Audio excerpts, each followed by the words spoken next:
ලංකාවේ unit trust funds වර්ග 93ක් තියෙනවා. ඒ වගේම ඒවා ගන්න පුළුවන් කම්පැනිස් 16ක් තියෙනවා. එතකොට මොනවද මේ යුනිට් ට්‍රස්ට් ෆන්ඩ්ස්? මොනවද මේවල තියෙන වර්ග?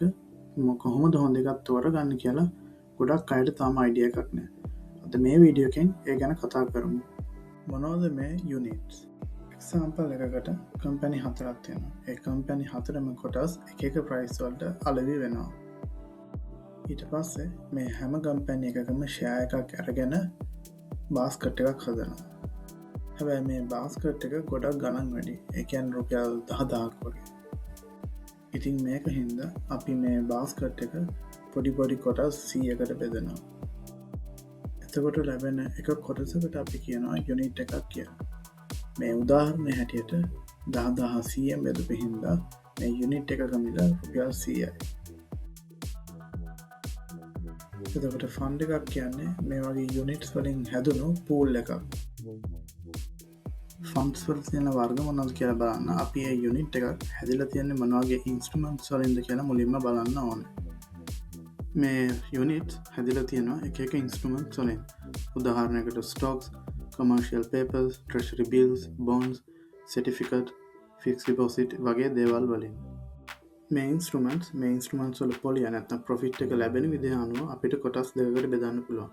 පළවෙනි එක තමයි fixed interest instruments. ඒකට commercial papers, bills, repos, bonds, certificate, fixed deposit වගේ දේවල් අයිති වෙනවා. ඊට පස්සේ අනිත් කැටගරි එකට අයිති වෙන්නේ stocks. ඒ කියන්නේ companies වල shares. එතකොට මේ unit trust funds උනත් ඒ වර්ග දෙකටම අපිට බෙදන්න පුළුවන්.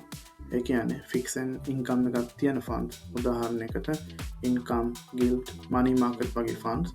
ඒ වගේම fixed income එකක් නැති funds. ඒ කියන්නේ equity funds. ඊට අමතරව මේ හැම ෆන්ඩ් එකකම සාමාන්‍යයෙන් 10% වගේ කෑෂ් ඩිපොසිට් එකක් මේන්ටේන් කරනවා. ඒකට හේතුව තමයි ඒ කියන්නේ කස්ටමර්ස්ලාට අවශ්‍ය වෙලාවට සල්ලි විත්ඩ්‍රෝ කරන්න පුළුවන් වෙන එකට අවස්ථාව දෙන එක. ඕනම ෆන්ඩ් එක ඒ ෆන්ඩ් එකේ සල්ලි ඉන්වෙස්ට් කරලා තියෙන ඉන්ස්ට්‍රුමන්ට් මොනවද කියලා අපිට බලා ගන්න පුළුවන් ෆන්ඩ් එකේ තියෙන ෆන්ඩ් ෆැක්ට් ෂීට් එකෙන්. ඒකේ ඇසෙට් ඇලොකේෂන් කියන සෙක්ෂන් එකේ ඒ ෆන්ඩ් එකේ සල්ලි ඉන්වෙස්ට් කරලා තියෙන්නේ මොන ඇසෙට් වලද මොන ප්‍රමාණ වලින්ද කියලා තියෙනවා. දැන් බලමු මේ ෆික්ස් ඉන්කම් ෆන්ඩ්ස් ගැන. ඒ කියන්නේ ඉන්කම්, ගිල්ට්, මනි මාකට් වගේ ෆන්ඩ්ස් ගැන. එතකොට මම කලින් කිව්වා වගේ මේ ඉන්ස්ට්‍රුමන්ට්ස් වල තියෙන පොදු ලක්ෂණය තමයි මේ වලින් හම්බෙන්නේ ෆික්ස් ඉන්ට්‍රස්ට් එකක්. මම මේ ලිස්ට් එකේ ෆික්ස් ඩිපොසිට් එකයි තව යුනිට් ට්‍රස්ට් කියන එකයි මෙන්ෂන් කරලා තියෙනවා. ඒකට හේතුව තමයි ගොඩක් ඉන්කම් ෆන්ඩ්ස් ඒගොල්ලන්ගේ ෆන්ඩ් එකේ සල්ලි වලින් එක පෝෂන් එකක් ඉන්වෙස්ට් කරන අනිත් money market accounts වල නැත්නම් fixed අනිත් බැංක් වල තියෙන fixed deposit වල. එතකොට මේ ලිස්ට් එකේ fixed deposit, unit trust කියන දෙක අරුණම අනිත් instruments හඳුන්වන තව නමක් තියෙනවා. ඒ තමයි debt instrument. උදාහරණයකට treasury bonds, bills කියන්නේ අපි government එකට දෙන ණය. ඊට පස්සේ debentures, unquoted debentures, commercial papers කියන්නේ බැංකු නැත්නම් අනිත් වෙන කම්පැනි එකකින් තවත් කම්පැනි එකකට දෙන ණය. එතකොට මේ ඉන්ස්ට්‍රුමන්ට් වල මැචුරිටි පීරියඩ් එක අනුව කොටස් දෙකකට බෙදන්න පුළුවන්.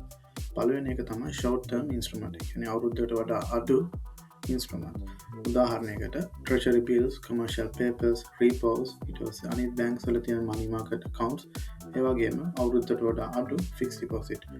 ඊට පස්සේ long term instruments වලට අපිට ගන්න පුළුවන් treasury bonds, certificates, debentures, unquoted debentures, ඒ වගේම අවුරුද්දට වඩා වැඩි fixed deposits. දැන් අපි බලමු ඇයි මේ ෆන්ඩ්ස් වල ඉන්කම් එක ෆික්ස් කියලා. නැත්නම් මේවා ෆික්ස් ඉන්කම් ෆන්ඩ්ස් විදිහට හඳුන්වන්නේ ඇයි කියලා. එතකොට මම කලින් කිව්වා වගේ මේවා ඩෙප්ත් ඉන්ස්ට්‍රුමන්ට්. ඒ කියන්නේ ණය වශයෙන් දෙන මුදල්. එතකොට treasury bills, bonds ගත්තොත් ඒවා අපි ගවර්න්මන්ට් එකට දෙන ණය. ඒවල රේට් එක සාපේක්ෂව අඩුයි. හැබැයි අපි debentures නැත්නම් unquoted debentures ගත්තොත් ඒවා කම්පැනි එකක් තව පබ්ලික් ලිස්ටඩ් නැති කම්පැනි එකකට දෙන ණය. ඒ වගේ කම්පැනි එකකට ණය දුන්නාම ලැබෙන පොලිය වැඩි. හැබැයි ණයක් දුන්නාම අනිවාර්යෙන් පොලිය ලැබෙන හින්දා මේ වගේ ඉන්ස්ට්‍රුමන්ට්ස් වල ඉන්වෙස්ට් කරන ෆන්ඩ්ස් වලට අපි කියනවා ෆික්ස් ඉන්කම් ෆන්ඩ්ස් කියලා. ඉතින් මේ ඉන්ට්‍රස්ට් එක අපිට ලැබෙන විදිය තවත් අපිට කන්ෆර්ම් කර ගන්න පුළුවන් මේ යුනිට් ප්‍රයිස් එක වැඩි වෙන විදිය. අපිට දැන් මේ graph එකෙන් පේනවා යුනිට් ප්‍රයිස් එක වැඩි වෙන්නේ එක රටාවකට අනුව. ඒ කියන්නේ එක හැම දවසකම එක නියමිත ප්‍රමාණයකින් තමයි යුනිට් ප්‍රයිස් එක වැඩි වෙන්නේ.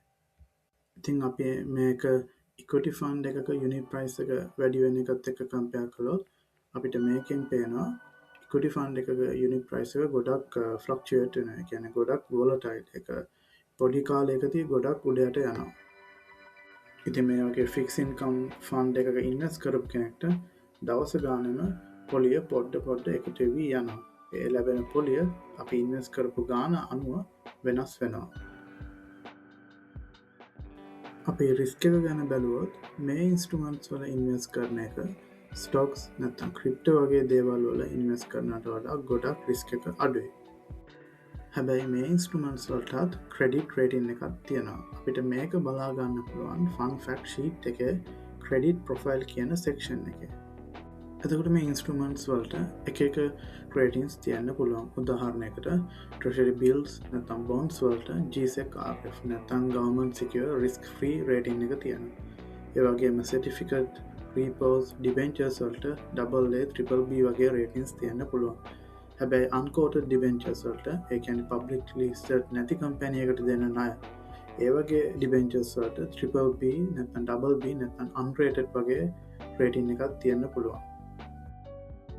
එතකොට මේ රේටින්ස් වල GSEC RF නැත්නම් government secure risk free ඉඳන් BB+ වගේ වෙනකන් low risk වගේ කියලා අපිට කියන්න පුළුවන්. හැබැයි BBB-, BBB+, BBB ආය වගේම unrated වගේ රේටින්ස් high risk කියලා කියන්න පුළුවන්. දැන් බලමු growth fund නැත්නම් equity funds ගැන. එතකොට මේ funds ගොඩක් වෙලාවට invest කරන්නේ කොළඹ කොටස් වල register වෙලා තියෙන සමාගම් වල shares වල. එතකොට මේ සමාගම් ගොඩක් වෙලාවට ලොකු companies, ඒ කියන්නේ blue chip companies, ඒවා ගොඩක් වෙලාවට හොඳ management එකක් තියෙන, ඒ වගේම long term growth එකක් තියෙන companies වල තමයි මේ funds invest කරන්නේ. හැබැයි income funds වලට සාපේක්ෂව මේ funds වල unit price එක බොහොම කෙටි කාලයකින් ඉහළ පහළ යනවා. උදාහරණයකට මාසයක් නැත්නම් මාසයක් දෙකක් තුල ගොඩක් ඉහළ පහළ යන්න පුළුවන්. එක්සාම්පල් එකකට අපි යුනිට් 1000ක් එකක් රුපියල් 71 ගාන ගත්තොත් අපේ ඉන්වෙස්ට්මන්ට් එක වෙනවා රුපියල් 71000. එතකොට යුනිට් ප්‍රයිස් එක රුපියල් 2කින් වැඩි වුණොත් අපේ ටෝටල් ඉන්වෙස්ට්මන්ට් එක වෙනවා 73000ක්. ඒ වගේම අපේ ප්‍රොෆිට් එක වෙනවා රුපියල් 2000ක්. ඒ වගේම අනිත් පැත්තට යුනිට් ප්‍රයිස් එක අඩු වුණොත් 69.5ක් වුණොත් අපේ ඉන්වෙස්ට්මන්ට් එක වෙනවා රුපියල් 69500ක්. ඒ වගේම අපේ ඉන්වෙස්ට්මන්ට් එක අඩු වෙනවා 1500කින්. මේකෙන් කියන්න ඇත්තටම අපිට ලොස් එකක් වුණා කියලා. මෙතනින් ඇත්තටම කියන්නේ අපේ යුනිට් ප්‍රයිස් එක අඩු වුණා කියලා. අපි අඩු වෙච්ච වෙලාවට අපි කෑෂ් අවුට් කළොත් තමයි අපිට ප්‍රොෆිට් එක නැති වෙන්නේ, නැත්නම් ලාභයක් වෙන්නේ. අපි ඒවා සෙල් කරන්නේ නැතුව තිබ්බොත් මාකට් එක රිකවර් වෙනකන් එතකොට ආපහු අපිට ප්‍රොෆිට් ලබන්න පුළුවන්. ඉතින් මේ වගේ ඉකොනොමික් ක්‍රයිසිස් එකකදී ෆන්ඩ්ස් වල මැනේජර්ස්ලා එක ස්ට්‍රැටජිස් පාවිච්චි කරන්න පුළුවන්. එක්සාම්පල් එකකට කොටස් විකුණලා ඒවා කෑෂ් වගේ තියාගෙන ඉන්නත් පුළුවන්. නැත්නම් වෙන ස්ටේබල් ඇසෙට්ස් වල ඉන්වෙස්ට් කරන්න පුළුවන්. මේක ෆන්ඩ් එකෙන් ෆන්ඩ් එකට වෙනස් වෙනවා. ඉතින් මේ process එක complicated නැත්නම් සංකීර්ණ හින්දා අපි මේ වෙනුවෙන් management fee එකක් ගෙවනවා. මේ management fee එක සාමාන්‍යයෙන් අපි income funds වල ගෙවන management fee එකට වඩා ටිකක් වැඩි. එතකොට කොහොමද අපි අපිට ගැලපෙන ෆන්ඩ් එක තෝරගන්නේ? මේක අපි හැමෝටම තියෙන ප්‍රශ්නයක්. ඇත්තට මේකට හරිම උත්තරයක් නෑ. මේක ඩිපෙන්ඩ් වෙන්නේ අපේ තියෙන ඉවසීමයි, අපේ තියෙන ඉන්වෙස්ටිං ගෝල්ස් එක්කයි. මම කියන්නම් මම ෆන්ඩ් එක තෝරගත්තේ මම බලපු ඉන්ඩිකේටර්ස් මොනවද කියලා. පළවෙනි එක තමයි ඒ ෆන්ඩ් එකේ ඉන්වෙස්ට් කරන අය කොච්චරක් ඉන්නවද, නැත්නම් යුනිට් හෝල්ඩර්ස්ලා තව කී දෙනෙක් ඉන්නවද කියන එක. මේ ඉන්ෆර්මේෂන්ස් අපිට ගන්න පුළුවන් ඒ ෆන්ඩ් එකේ කස්ටමර් සර්විස් එකට කතා කරාම, නැත්නම් ෆන්ඩ් එකේ වෙබ් පේජ් එකට ගියාම අපිට මේ ඉන්ෆර්මේෂන්ස් බලා ගන්න පුළුවන්. දෙවෙනි එක තමයි බෙන්ච්මාර්ක්. ඒ කියන්නේ ෆන්ඩ් එකක performance අපි කම්පෙයාර් කරන ස්ටෑන්ඩඩ් එක. එක්සාම්පල් එකක් ගත්තොත් 91 day T-bill index එක. මේක තමයි ලංකාවේ money market funds ගොඩක් වෙලාවට පාවිච්චි කරන benchmark එක. එතකොට ෆන්ඩ් එකකට benchmark එක outperform කරන්නත් පුළුවන්, ඒ වගේම underperform කරන්නත් පුළුවන්. ඉතින් ෆන්ඩ් එක benchmark එක outperform කරනවා නම් ඒක ඇත්තටම හොඳයි. ඒ වගේම underperform කරනවා නම් අපිට ඒකෙන් ටිකක් සැලකිලිමත් වෙන්න වෙනවා. හැබැයි කිසිම ෆන්ඩ් එකකට හැමදාම benchmark එක outperform කරන්න අමාරු වෙන්න පුළුවන්. ගොඩක් වෙලාවට equity funds වලට මේක ගොඩක් අමාරුයි. එතකොට අපි බලන්න ඕනේ අවුරුදු 5ක් නැත්නම් 6ක් ගත්තොත් ඒ 6න් කොච්චර කාලයක් බෙන්ච්මාර්ක් එක අවුට් පර්ෆෝම් කරලා තියෙනද අන්ඩ පර්ෆෝම් කරලා තියෙනද කියලා. තුන්වෙනි එක තමයි 5 CAGR එක. ඒ කියන්නේ compound annualized growth rate එක. මේක අපිට ගන්න පුළුවන් Unit Trust Association of Sri Lanka ගුලන්ගේ monthly report එක. එතකොට බැලුවොත් අපිට බලන්න පුළුවන් මේ අවුරුදු 5 average එක funds වල කීයද කියලා. එකෙන් සාමාන්‍යයෙන් 8%ද 10%ද 12%ද කියලා. ඒ වගේම මම පවුට් කරගෙන බලනවා මේක එක අවුරුදු වල ඒ ෆන්ඩ් එක කොච්චර උඩ පල්ලෙහා ගිහලා තියෙනවද නැත්නම් වෝල්ටේජ් එක කීයද කියලා. එක්සැම්පල් එකක් ගත්තොත් 2023 මේ ෆන්ඩ් එක 53කින් වැඩි වෙලා තියෙනවා. ඒ වගේම 2022 35කින් -35කින් අඩු වෙලා තියෙනවා. එතකොට අපි බලන්න ඕන අපිට ඉමෝෂනලි ඒ වගේ දේවල් දරා ගන්න පුළුවන්ද කියලා. අර ඕවරෝල් හොඳ ඇවරේජ් එකක් තිබ්බා. හතරවෙනි එක තමයි access to the information. මම මේකෙන් බැලුවේ fun fact sheet එක. එතකොට ඒ sheet එකේ අපිට කොච්චර informations දීලා තියෙනවද? ඒ කියන්නේ expense ratio, performance එක, monthly performance එක, ඒ වගේම asset allocation එක, ඒ වගේම credit profile එක, ඒ වගේම manager ගේ message එක.